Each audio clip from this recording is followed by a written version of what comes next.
신앙 고백드립니다.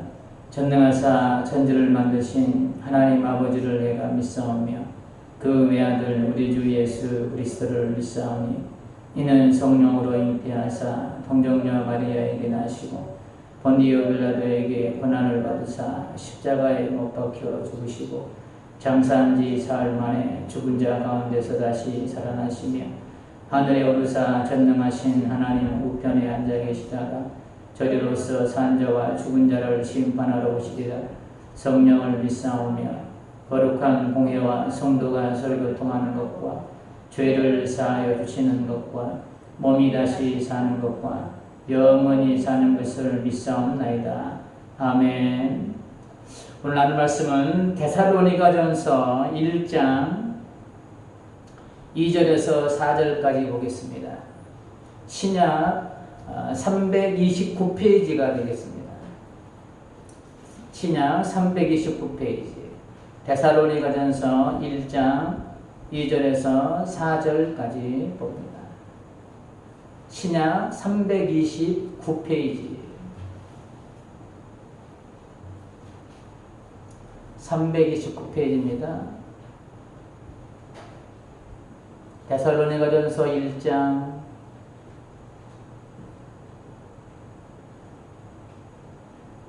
네, 천천히 찾으세요. 괜찮습니다. 329페이지 신약 329페이지입니다.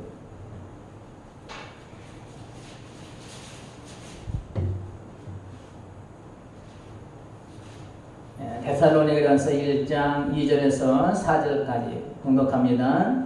우리가 너희 모두로 말미암아 항상 하나님께 감사하며 기도할 때 너희를 기억하며 너희의 믿음의 역사와 사랑의 수고와 우리 주 예수 그리스도에 대한 소망의 인내를 우리 하나님 아버지 앞에 끊임없이 기억하매니 하나님의 사랑하심을 받은 형제들아 너희를 택하심을 아노라. 아멘. 우리 앞뒤자로 인사하겠습니다. 흘러보님의 축복입니다. 함께 갑시다. 자, 오늘 제목이 당신이 감사합니다 라는 제목으로 함께 은혜를 나누도록 하겠습니다. 먼저 이 데살로니가 교회가 어떻게 세워졌는지 그 배경을 조금 살펴보도록 하겠습니다. 데살로니가 교회의 설립 배경은 사도행전 17장에 잘 기록되어 있습니다. 그 사도행전 17장에 보면 데살로니 교회는 바울 선교팀이 3주 동안 머뭅니다. 데살로니가 지역에. 그 3주 머물면서, 그러니까 한 달 조금 못 되는 기간 동안 머물면서 세워진 교회가 데살로니가 교회예요. 그러니까 굉장히 짧은 시간 안에 세워진 교회 중 하나죠. 그리고 데살로니가 교회를 향한 바울의 마음을 또한 들여다볼 수 있는 말씀이 있습니다. 오늘 본문은 아니지만 데살로니가전서 2장 7절과 8절에 보면 이 바울이 데살로니가 교회 성도들을 향해서 얼마나 애정이 가 있는지를 알 수 있습니다. 2장 7절과 8절에 보면 우리는 그리스도의 사도로서 마땅히 권위를 주장할 수 있으나 도리어 너희 가운데서 유순한 자가 되어 유모가 자기 자녀를 기름과 같이 하였으니 고린도 교회에서는 아비의 심정으로 길렀다 그랬잖아요. 근데 이 데살로니가 교회 성도들에게는 유모의 심정, 그러니까 어머니의 심정으로 우리가 이같이 너희를 사모하여 하나님 복음뿐 아니라 우리의 목숨까지도 너희에게 주기를 기뻐함은 목숨까지 내어줄 정도로 애착이 가는 애정을 담았던 교회가 데살로니가 교회였습니다. 이렇게 목숨까지 줘도 아깝지 않을 정도로 애정을 가지고 바울 일행이 복음을 전하자 많은 경건한 헬라인들과 또한 기부인들, 귀족들이 바울과 실라를 쫓았습니다. 그러나 유대인들이 거기까지 쫓아와요. 바울과 실라를 협박하기 위해서 그 먼 거리를. 그래서 하는 수 없이 이 바울 일행은 데살로니가 지역을 떠나야 됩니다. 자, 그곳에 들어가서 선교한 지 3주밖에 안 됐습니다. 그리고 3주 안에 교회가 하나가 생겼습니다. 그런데 3주 후에 그 교회를 두고 떠나야 되는 바울의 심정.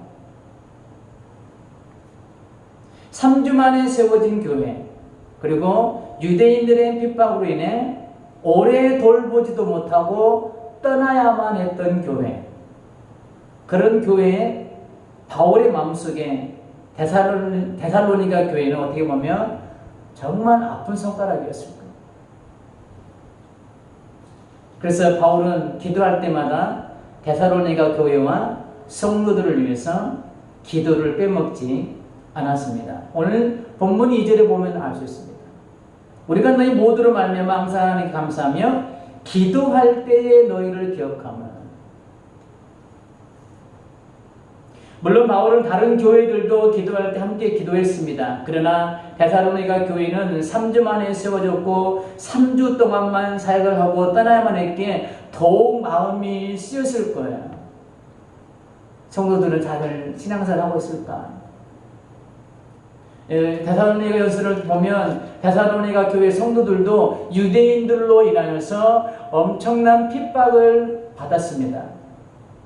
그런 유대인들의 그런 핍박 속에 성도들은 잘 견디고 있을까? 이런저런 생각으로 마음이 더 쓰였을 것입니다. 그래서 바울은 더욱 간절한 마음으로 아마 데살로니가 교회를 위해서 기도했을 거예요.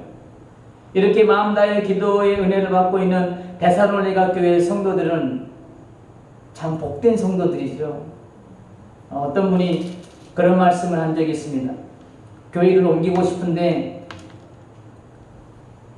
담임 목사님의 기도가 욕심이 나서 못 옮기겠다는 말을 한 적이 있습니다. 왜냐하면 그동안 그곳에서 수십 년 동안 기도를 받고 살았잖아요. 담임 목사님의 기도를. 그런데 새로운 교회를 가게 되면 처음 대면하는 교회고 담임 목사님도 자기를 잘 모르잖아요. 그러니까 그 담임 목사님의 기도 욕심 때문에 그 먼 거리에서도 그 교회를 출석한다는 말을 가까운 지인에게 들은 적이 있습니다. 이처럼 누군가의 기도를 받고 있는 정말 바울과 같은 사랑으로 인해서 이 기도를 받고 있는 데살로니가 교회 성도들이 정말 복된 성도들인 것 같습니다. 누군가 나를 위해 기도하고 있다는 것은 그 성도는 참 복된 성도일 거예요. 성도님도 기도해 보시면 알겠지만 이런 결단을 하죠. 이번에는 내가 꼭 그분을 위해서 기도해야지. 그렇게 마음먹고 가지만 빼먹을 때가 허다합니다. 그리고 기도가 어찌 쉬운가요? 쉽지 않습니다. 어떨 때는 정말 진액을 짜내야 되는 그런 정말 그런 간절하게 정말 간이 저리도록 해야 되는 그런 그렇게 기도시킬 때가 있어요. 기도 쉽지 않습니다. 그렇기 때문에 누군가가 나를 위해 기도한다는 것은 정말 큰 은혜인 거예요. 그리고 또 기도를 받고 있는 것도 큰 은혜지만 내가 누군가를 위해서 기도해 줄 수 있는 자체도 더 큰 은혜입니다. 내가 누군가를 위해서 기도한다는 자체가 더 큰 은혜인 이유는 누군가를 위한 기도를 통해서 내가 더 영적 깊은 은혜를 누리기 때문이고, 단순히 나의 기도를 넘어서 누군가를 향한 기도로 인해서 내가 더 영적인 깊은 은혜를 누릴 수 있는 거예요. 그리고 내가 누군가를 위해 기도의 씨앗을 뿌리면 그 열매가 나에게로 돌아올 때가 있습니다. 예수님께서는 제자들을 파송할 때 그 가정에 들어가실 때 평안을 위해서 기도하라고 합니다. 그러면서 뭐라고 말씀하시냐면 그 너희가 빈 평안이 그들에게 받을 자격이 있으면 그 평안이 그 가정에 임할 것인데, 만약에 그 가정을 평안을 위해서 비는데 자격이 안 되면 그 너희가 빈 평안이 너희에게로 올 거다 라고 예수님께서 제자들에게 말씀하세요. 동일합니다. 내가 누군가를 위해서 기도할 때에 그 누군가만 위한 기도가 아니라는 것이죠. 그 열매가 때로는 나에게 부메랑이 되어서 나에게로 축복으로 올 때가 있다는 거죠.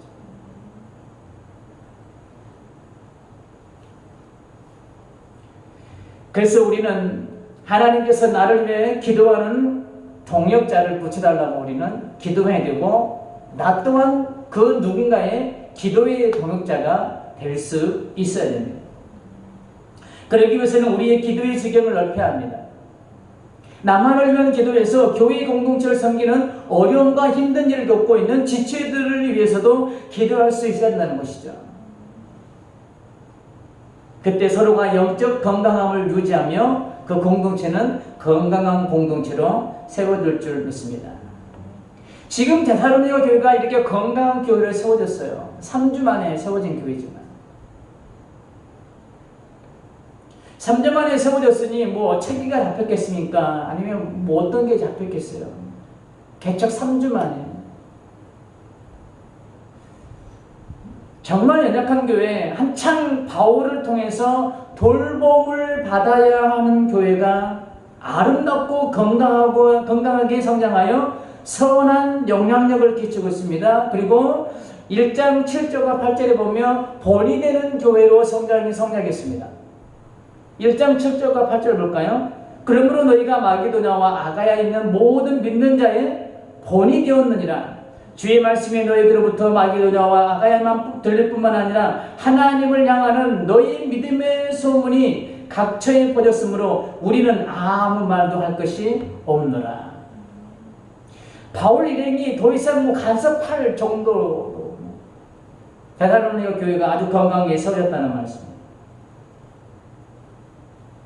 비록 3주의 사역을 통해 세워진 교회지만 이렇게 성장한 데살로니가 교회와 성도들의 소문을 들은 바울의 마음은 어땠을까요? 정말 2절의 말씀처럼 너무너무 감사한 거예요. 이들을 생각할 때마다 가슴 벅찬 기쁨과 감사가 넘쳐났습니다.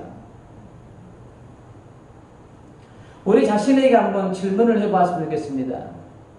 나는 다른 누군가에게 어떤 모습으로 기억되고 있는가? 조금 더 넓혀서 우리 교회는 지역사회에 어떤 모습으로 비춰지고 있는가? 죄송한 말씀이지만 적어도 손가락질을 받거나 그 누군가가 나를 생각하고 우리 교회를 떠오를 때 인상은 찌푸리지 않아야 되지 않겠습니까?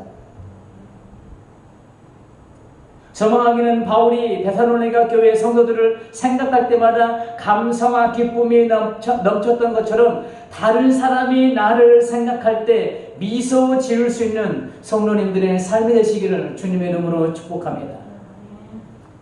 데살로니가 교회 성도들의 믿음 생활이 마게도냐를 비롯해서 아가야와 각처마다 아름답게 소문이 났습니다. 이렇게 건강한 교회로 성장하는 데에는 이유가 있었습니다. 두 가지 이유를 잠깐 살펴보겠는데요. 첫 번째는 교회의 주인이 주님이심을, 이들은 교회의 주인을 주님으로 모셨습니다. 바울은 교회를 세워놓고 유대인들의 핍박으로 인해 3주 만에 교회 데살로니가를 떠나야만 했습니다. 그러니까 교회에 담임 목사님이 없는 거예요. 그런 상황인 거예요. 그런데 데살로니가 교회가 이렇게 본이 되는 교회로 성장할 수 있었던 것은 주님의 돌보심의 은혜 때문이었습니다.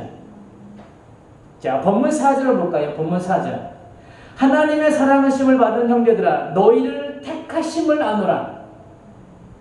하나님이 데살로니가 교회 성도들을 선택하셨다는 거예요. 하나님께서는 데살로니가 교회 성도들을 이미도 창세전에 선택하셨습니다. 이 선택했다는 것은 책임지겠다는 거예요.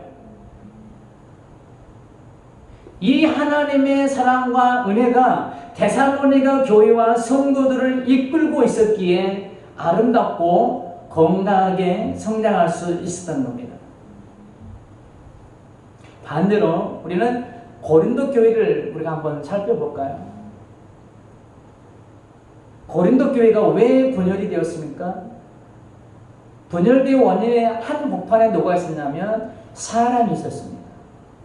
하나님이 주님이 주인된 교회가 아니라 사람이 주인이 되고 사람이 중심이 된 교회. 그 교회가 고린도 교회였고, 고린도 교회는 그래서 분파가 일어났고 수많은 일들이 일어났죠.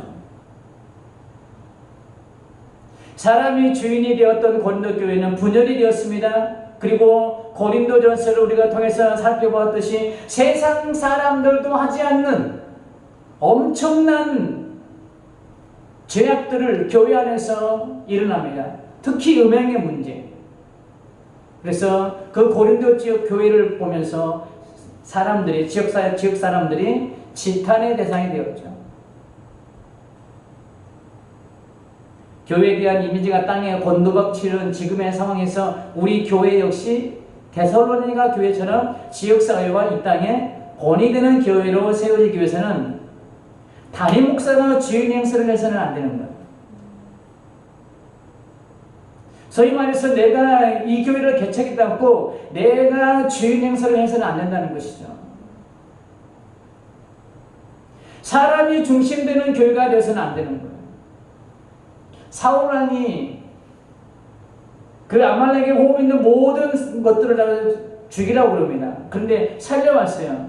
그런데 성경은 뭐라고 그러냐면 백성들의 소리가 두려워, 백성들이 두려워, 그렇게 했다라고 사울왕이 말합니다. 하나님의 말씀이 들어온 것이 아니라 백성들의 소리가 두려워서, 백성들이 두려워서 하나님의 말씀을 고역한 거예요. 교회도 마찬가지입니다. 하나님을 두려워할 줄 아는 교회가 되는 거예요.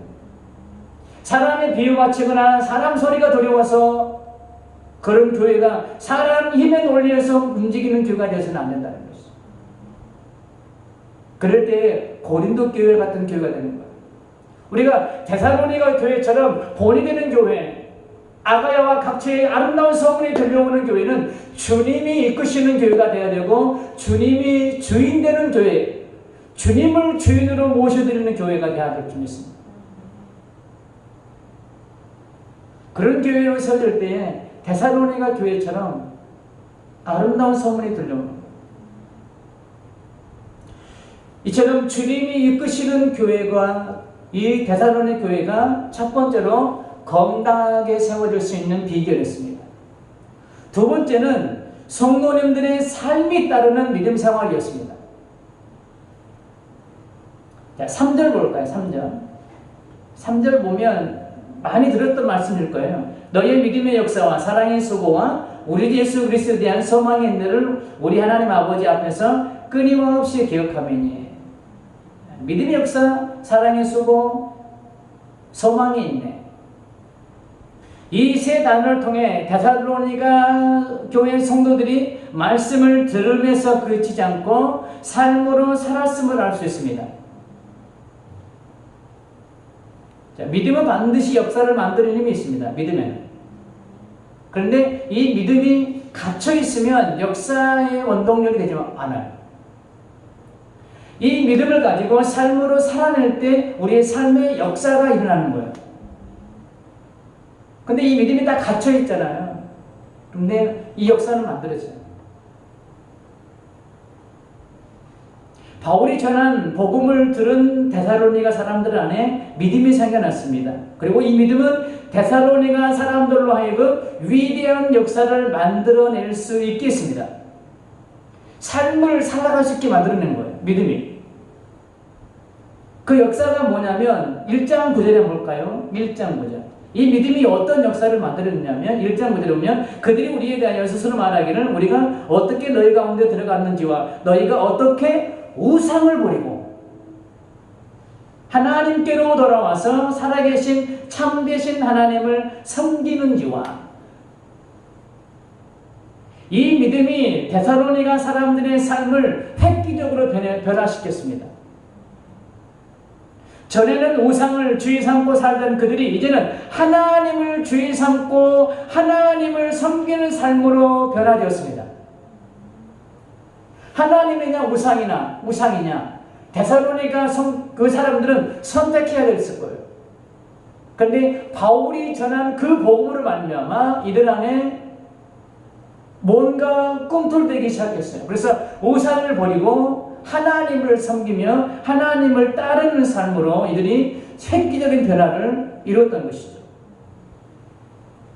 바울을 통해 전해들은 복음을 실천하는 삶으로 이어지는 복음적 삶을 살았습니다.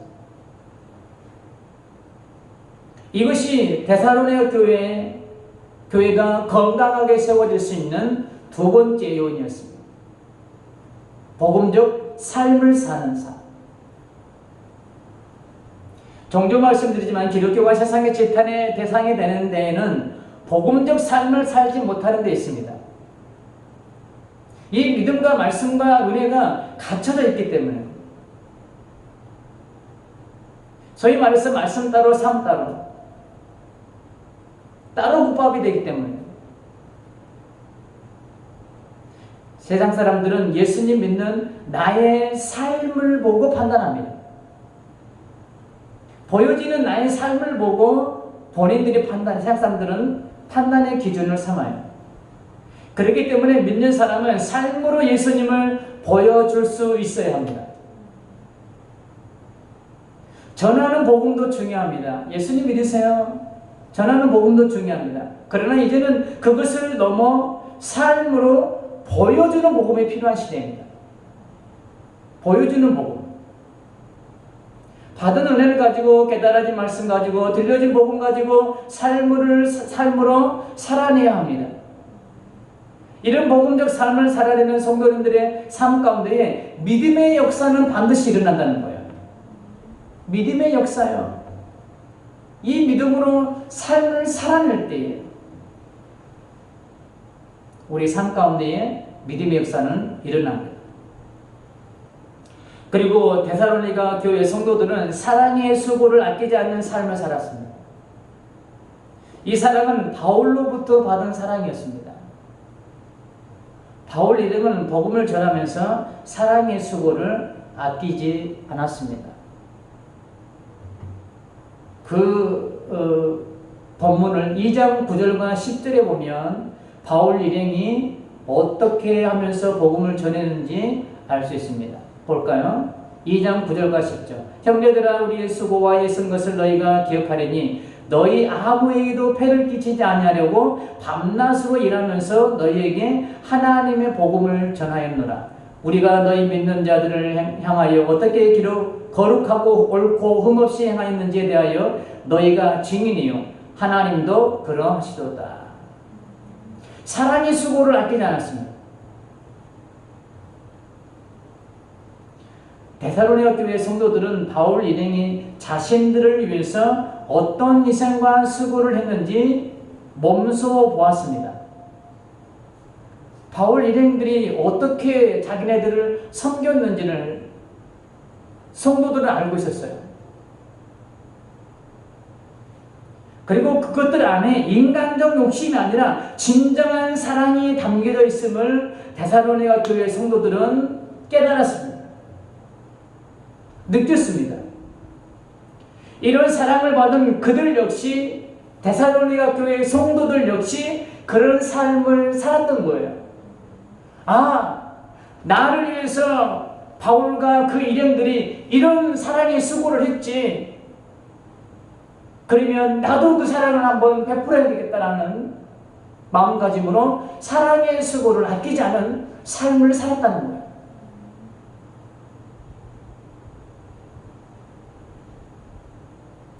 받은 사랑을 받는 것으로 그치지 않고 남을 위한 사랑의 수고를 아끼지 않았습니다. 사랑을 나눴습니다. 사랑을 흘러보냈습니다. 바울이 아끼지 않는 사랑의 수고가 데살로니가 성도들에게 그대로 전해지고 그들 역시 그 모습 그대로 삶을 살았듯이 우리도 주님으로부터 너무나도 큰 사랑을 받았잖아요. 그리고 받고 있잖아요. 그러면 이 사랑을 받았으니 우리 역시도 받은 사랑대로 삶을 살아야 할 줄 믿습니다. 데살로니가 교회 성도들처럼. 그리고 아끼지 않는 사랑의 수고를 몸소 삶으로 보여주었던 바울처럼 나 역시도 사랑의 모습을 다른 이들에게 보여줄 수 있는 삶을 살아야 한다는 거예요. 데살로니가 교회의 성도들이 사랑의 수고를 아끼지 않았던 그 원동력이 어디서부터 주어진 거예요? 바울의 그 삶의 모습을 통해서. 데살로니가 교회의 성도들을 위해서 아끼지 않는 그 사랑의 수고의 모습을 보면서 그들이 그렇게 삶을 살았잖아요. 그와 마찬가지로 누군가가 나의 삶을 보고 그런 삶을 살 수 있게 나도 그런 삶을 살아내야 된다는 것이죠.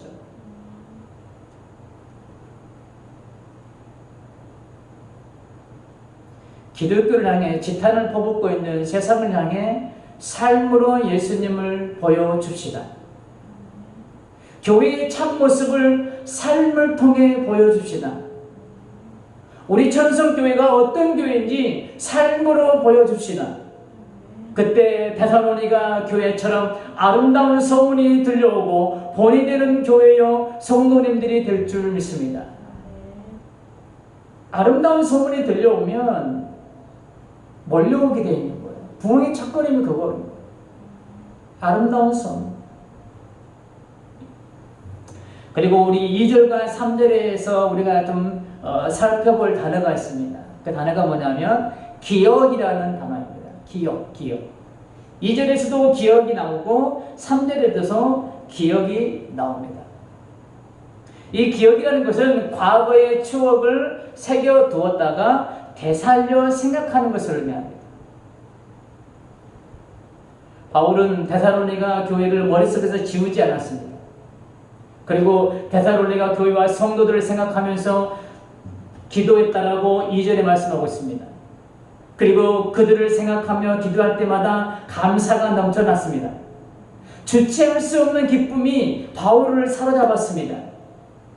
바울에게 데살로니가 성도들 자체가 감사였습니다. 그리고 그 성도들 자체가 기쁨이었어요. 바울이 데살로니가 교회의 성도들을 생각할 때 너무나도 감사했던 거예요. 기뻤던 거예요. 그렇기 때문에 성도 자체가 바울에게는 기쁨이요 감사였습니다.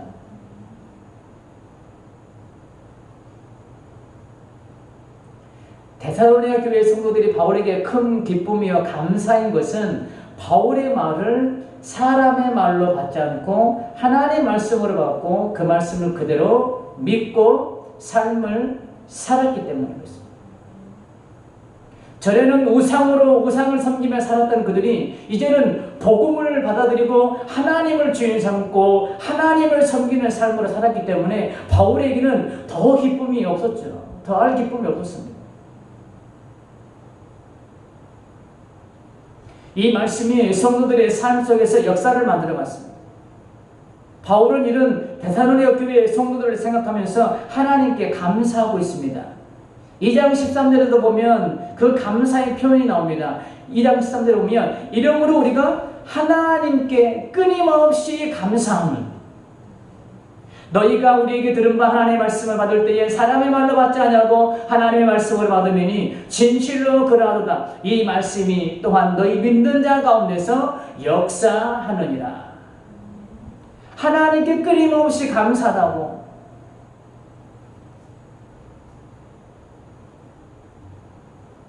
우리 자신에게 다시 한번 질문을 던져봅니다. 나는 다른 사람이 나를 생각할 때 어떻게 반응할까? 바울이 데살로니가 교회의 성도들을 생각하면서 정말 감사가 넘쳐나고 기쁨이 충만했다는 거죠. 나는 그러면 나를 생각할 때 다른 사람들이 어떻게 반응할까? 우리 교회를 기억하며 과연 어떤 반응을 할까? 조금 더 나가서 주님이 나를 바라보시고 어떤 반응을 하실까? 스바냐 3장 17절에서는 이렇게 기록하고 있습니다. 너희 하나님 여호와가 너희 가운데 계시니 그는 구원을 베푸실 전능자이시라. 그가 너로 말미암아 기쁨을 이기지 못하시며 너를 잠잠히 사랑하시며 너로 말미암아 즐거이 부르며 기뻐하시리라 하리라. 우리의 삶을 바라보면서 주님이 이런 마음을 가져야 될 줄 믿습니다. 결론입니다. 나에게 누군가가 이런 고백을 한다면 아마 그분은 정말 행복한 사람이 아닐까라는 생각을 해봅니다. 어떤 고백이냐면 당신이 있어 너무나 감사합니다. 나의 곁에 제 곁에 권사님 같은 분이 있어서 너무너무 감사합니다. 제 곁에 권사님을 인해서 제가 너무너무 힘을 얻고 행복합니다. 이런 말을 들을 수 있는 분이라면 정말 행복한 분이고, 이런 말을 들을 수 있는 사람이고 나를 생각하며 얼굴에 미소를 지을 수 있는 사람으로 기억된다면 아마 하나님도 스가랴 3장 17절의 말씀처럼 나를 바라보면서 기쁨을 이기지 못하실 거예요. 바울이 데살로니가 교회 성도를 생각하며 기쁨을 이기지 못하고 하나님께 항상 감사했던 것처럼 저와 여러분의 삶의 모습을 보고 즐거이 주님께서 즐거이 부르고 기뻐할 수 있게 말씀을 행하는 삶을 사는 우리 권사님들의 삶이 다 되시기를 주님의 이름으로 축복합니다. 아멘.